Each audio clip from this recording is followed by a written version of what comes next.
is on the move again. Есть и другие соображения. We are doing this to wake the leaders up.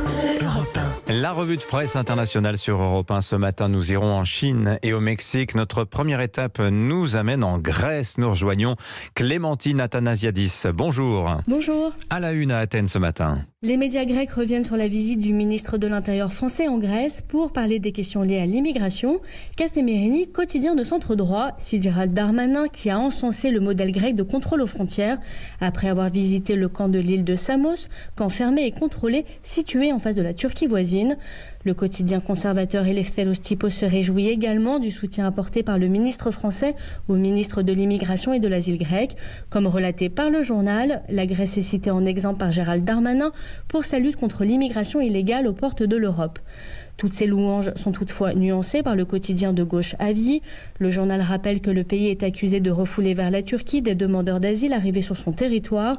Ces pratiques illégales, appelées pushback, ont été mises en lumière par plusieurs médias européens. Elles ont même conduit la Commission européenne à réclamer une enquête approfondie, bien loin des félicitations françaises. Merci Clémentine. En Chine à présent, nous rejoignons Sébastien Le Belzic. Bonjour. Bonjour. De quoi parle-t-on à Pékin ? Alors à la une de l'actualité aujourd'hui en Chine, l'affaire Evergrande et le risque d'une contagion à l'ensemble de l'économie chinoise.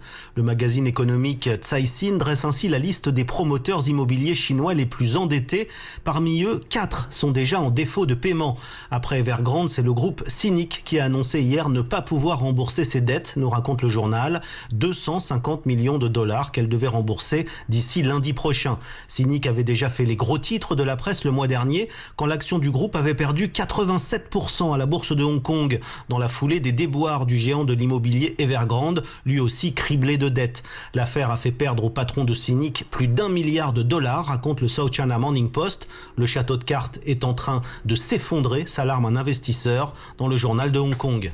Voilà, et en Chine aussi, la folie en ce moment, c'est Squid Game, la fameuse série coréenne diffusée par Netflix. Elle est pourtant interdite de diffusion là-bas, mais tout le monde l'a vue, semble-t-il. Et les produits dérivés se vendent comme des petits pains. Nous filons pour terminer cette revue de presse internationale au Mexique.